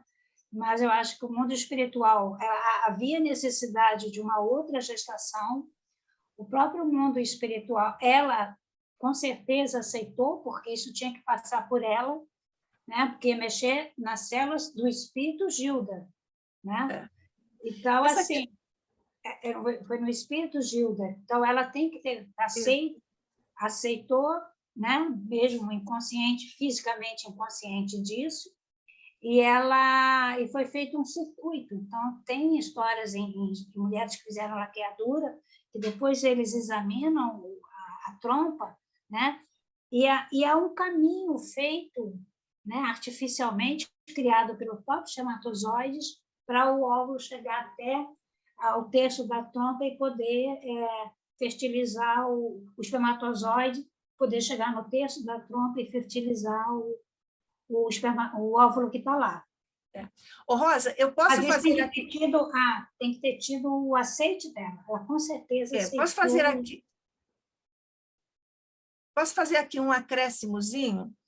A questão, a ascendência espiritual dessa renovada condição da dona Gilda Andréia é que o Jorge Andréia conversou durante muito tempo, mas muito tempo, com um espírito que tinha sido um general nazista. E a mesa mediúnica, eles conversaram, e o Jorge André dizia para ele: olha, você vai reencarnar. Ele dizia: eu não vou reencarnar. Isso que a gente vive também, a mesa mediúnica. Então, chegou o momento desse espírito reencarnar, então ele disse: eu não quero reencarnar, mas tanto que o Jorge André, com todo aquele amor, com toda aquela técnica de psiquiatra, ele disse: mas você vai reencarnar, você vai precisar. Ele disse assim: eu não vou, só se eu for seu filho. Bom, aí criou-se um impasse, porque dona Gildinha tinha a laqueadura total, né? Isso. Então, Joana de Ângeles disse ao Jorge Andréia que iam tomar as providências para, digamos assim, recolocar, recosturar, reatar, não sei qual é o termo certo. Faz um trajetozinho, como se fosse refazer ali, isso. túnelzinho. Refazer ali a condição, e então foi refeita a condição, e olha que, de repente, Dona Geoldinha teve um menino. Isso. E algum tempo depois, Divaldo, visitando a família Andréia, olhou para Jorge Andréia, que estava sentado com o filhinho no colo. E o Divaldo viu um general alemão ali sentado. E depois disso, quando chegou a hora de escolher a profissão, o Ivan queria a carreira militar, porque era a tendência dele, a reminiscência da encarnação recém-finda, mas a Joana de Ângeles disse para o Jorge Andréia: não permita que ele, digamos, retome, né, ou passe para essa profissão, porque ele pode, eventualmente, por memória, né, emocional, ele pode não se dar bem. Então, ele foi para a área do direito e é um excelente advogado. Eu estou dizendo isso, já disse o nome do Ivan, que é uma pessoa... Você conhece o Ivan e você não diz que aquele espírito foi um general alemão. Ele é muito divertido, ele é muito engraçado. E eu estou dizendo isso porque essa história está contada pelo próprio Jorge Andréia em um livro. E ele me disse que contou ao Ivan, na época própria, quando ele era muito jovenzinho, que ele era a reencarnação desse general. Então, estou contando isso porque está publicado, o próprio Jorge Andréia falou sobre isso. Eu tenho também isso gravado pela voz do Jorge Andréia em um programa Novos Rumos, que nós temos de entrevista na Rádio Rio de Janeiro. Você quer fazer... Desculpe eu fazer essa interrupção, mas eu acho isso interessante. Quer fazer mais um comentário?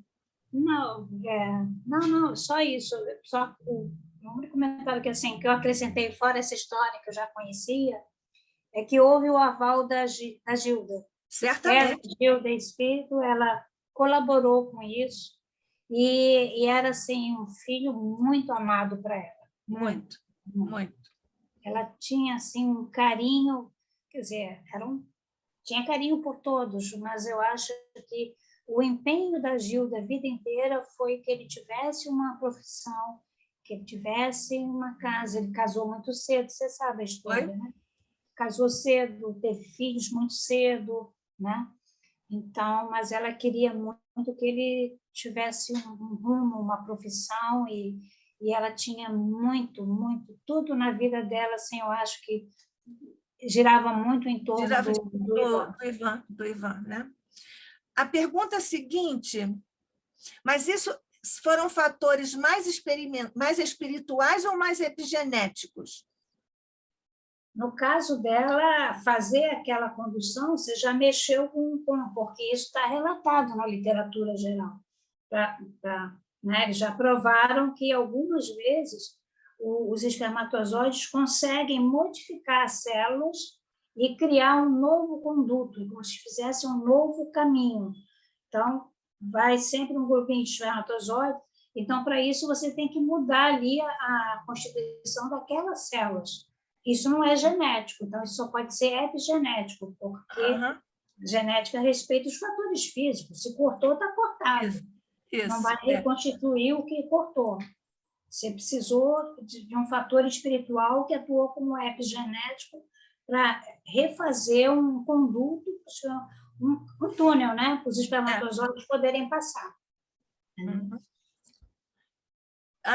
A próxima também é minha, essa é a penúltima. Pode comentar as repercussões epigenéticas de vírus psicológicos que você citou aí na sua bela palestra, raiva, ódio, etc., nas pessoas que se envolvem em guerra física ou guerra virtual, porque, do ponto de vista da emoção, fica a marca ali no indivíduo, né? Sim, passa assim, todos esses sentimentos, na verdade, eles são estressantes. Passa tudo pelo estresse, pela liberação de cortisol e de adrenalina, noradrenalina. Então, você começa a liberar esses hormônios, na verdade, eles são hormônios, e você começa a fazer vasoconstricção, aí você aumenta a pressão, você começa a ter elevação de pressão arterial.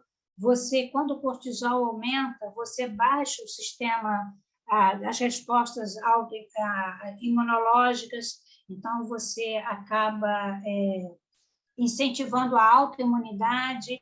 A agressão, a autoimunidade é quando as células começam a se agredir, você começa a ter uma série a base de tudo está no estresse que é provocado por esses sentimentos negativos.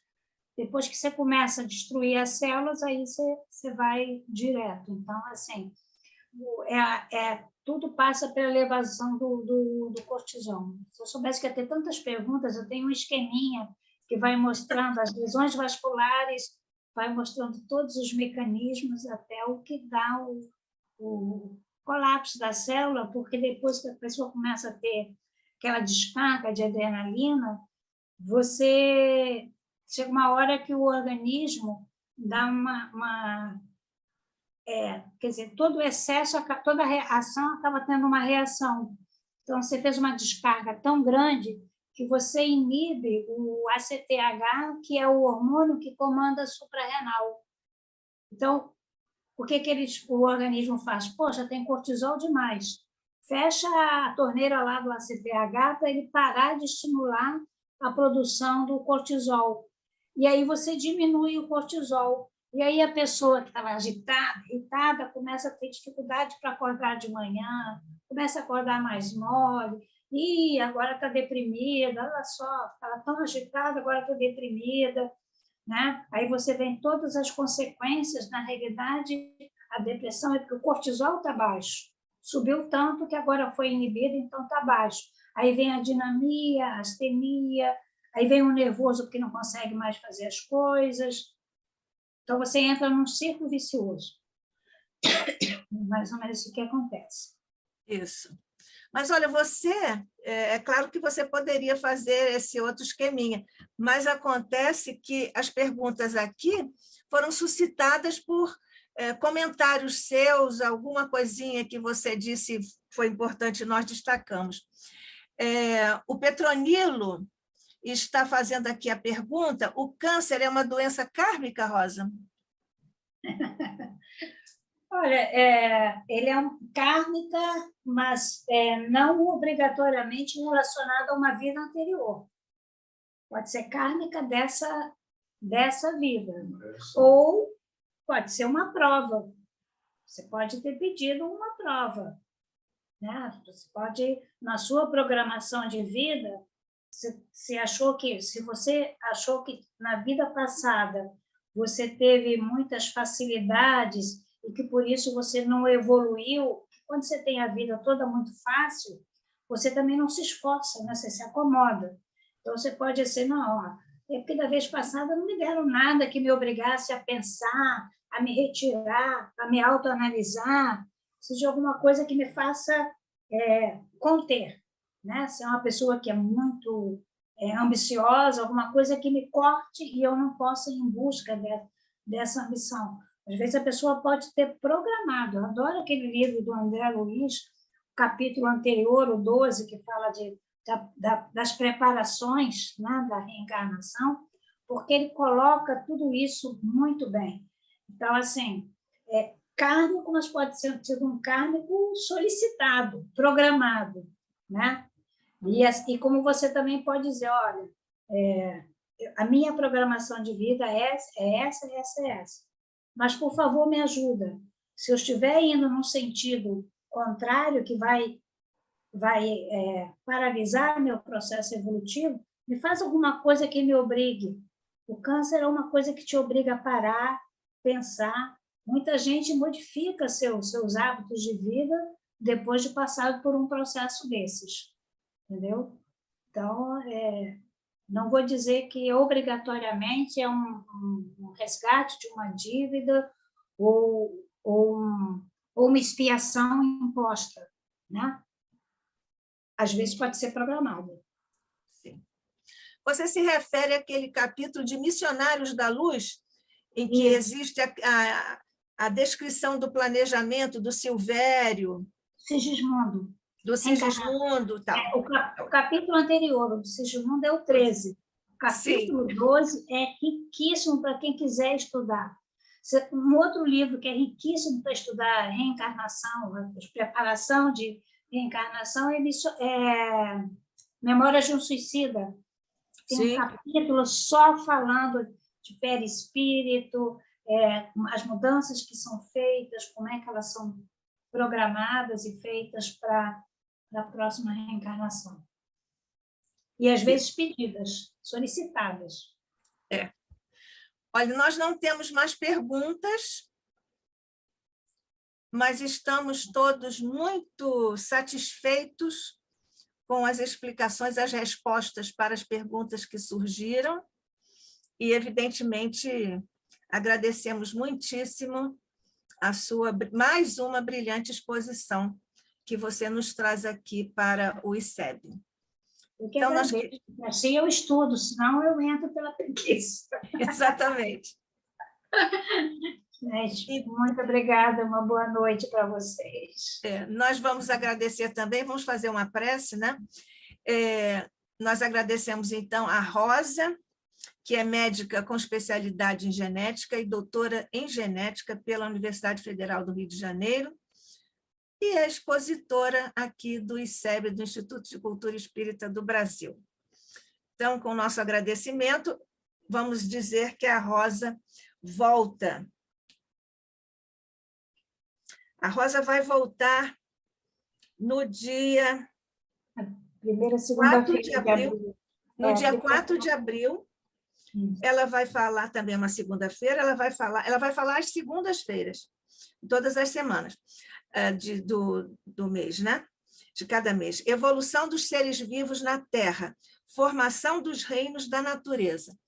A Rosa vai trazer umas informações muito atuais e novas sobre os reinos, e nós estamos muito curiosos para ouvir isso da Rosa. Então, a Rosa volta no dia 4, mas sexta-feira próxima, agora no dia 11 de março, daqui a 4 dias, vem aqui pela primeira vez ao ICEB um outro professor brilhante, o Vilmar Alves Pereira, que é de Rio Grande do Sul. Ele vem falar sobre psicosfera, reflexões e estímulos para transformação de pensamentos. É um professor que... Hein? Muito interessante. E a sequência deles, porque nós fizemos uma outra arte com a sequência dos temas, e vocês viram que ficou bem interessante, cada um já vai acompanhando o pensamento na abordagem de cada expositor, não é?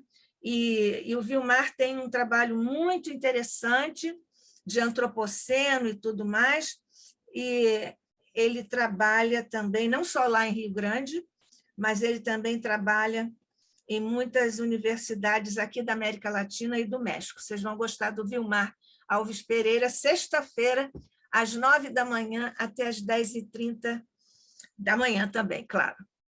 Então, agradecendo a todos que estiveram conosco nesta noite de estreia do novo horário no ICEB, rogamos, mestre, as tuas bênçãos por sobre esse nosso esforço, nesta etapa de investigarmos as possibilidades, melhores possibilidades, quem sabe, nesses novos horários, novas faixas de horário aqui no nosso ICEB.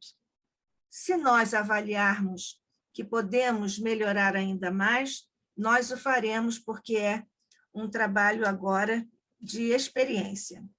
Mas rogamos, Mestre Jesus, que tu abençoes, continues a abençoar abundantemente o nosso Instituto de Cultura Espírita do Brasil e todos os seus mentores, desde longa data, desde a sua fundação, a Casa de Deolindo Amorim, tem abrigado mentes e corações especiais na divulgação do Espiritismo, da tua doutrina, mestre querido.